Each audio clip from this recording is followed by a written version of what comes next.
హైదరాబాద్లోని అల్లు అర్జున్ ఇంటిపై దాడి జరిగింది. ఇంటి ఆవరణలోని పూల కుండీలను కొందరు ధ్వంసం చేశారు. ఆకతాయిలు బన్నీ ఇంటిపైకి టమాటాలు విసిరారు.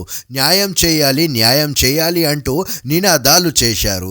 సమాచారం అందుకున్న పోలీసులు ఆకతాయులను అదుపులోకి తీసుకున్నారు. ఈ ఘటనపై విచారణ జరుగుతున్నామని చెప్పారు. ఆదివారం సాయంత్రం సమయంలో ఒక్కసారిగా కొందరు వ్యక్తులు ప్లకార్డులు పట్టుకొని బన్నీ ఇంటి వైపు వచ్చారు. లోపలికి వెళ్లేందుకు గేటు తీయాలని కోరారు. అందుకు అల్లు అర్జున్ ఇంటి సిబ్బంది నిరాకరించారు. దీనితో నినాదాలు చేస్తూ గోడపైకి ఎక్కారు. అక్కడి నుంచి ఇంటి ఆవరణలోకి దూకారు. పూల కుండీలను ధ్వంసం చేశారు. ఇంటి లోపలికి వెళ్లేందుకు ప్రయత్నించగా సెక్యూరిటీ సిబ్బంది అడ్డుకున్నారు. ఈ క్రమంలో పరస్పరం దాడి చేసుకున్నారు. ఈ ఘటనతో అక్కడ ఉద్రిక్త వాతావరణం ఏర్పడింది. పుష్ప 2 ప్రీమియర్ షో సందర్భంగా చనిపోయిన రేవతి కుటుంబానికి న్యాయం చేయాలని అక్కడికి వచ్చిన వారు నినాదాలు చేశారు. వారు OUJAC నేతలని ప్రచారం జరుగుతోంది. కానీ ఈ విషయాన్ని పోలీసులు ధృవీకరించలేదు. అయితే వారు వెళ్లిన సమయంలో కొందరు ఆకతాయులు బన్నీ ఇంటిపైకి టమాటాలు రాళ్లు విసిరినట్లు తెలుస్తోంది. బన్నీ ఇంటికి వెళ్లిన వారు రేవతి కుటుంబానికి న్యాయం చేయాలని నినాదాలు చేశారు.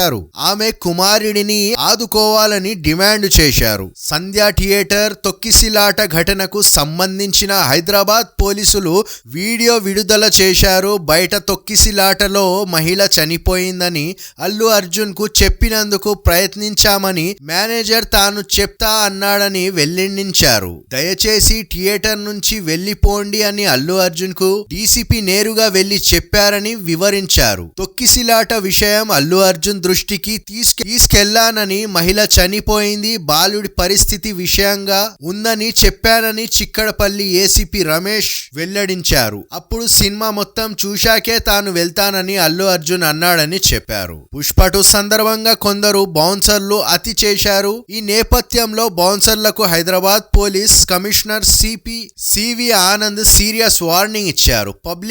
పబ్లిక్ ను ఎక్కడైనా తోసివేస్తే తాట తీస్తామని స్పష్టం చేశారు. బౌన్సర్లు తీరుకు సెలబ్రిటీలదే బాధ్యత అని చెప్పారు. ముఖ్యంగా యూనిఫామ్ లో ఉన్న పోలీసులను టచ్ చేసినా ఆ తర్వాత పరిణామాలు తీవ్రంగా ఉంటాయని హెచ్చరించారు. బౌన్సర్లను సప్లై చేసే ఏజెన్సీలు కూడా బాధ్యత వహించాలని స్పష్టం చేశారు. ఇలాంటి మరికొన్ని అప్డేట్స్ కోసం వీడియోని లైక్ మరియు ఛానల్ ని సబ్స్క్రైబ్ చేసుకోండి.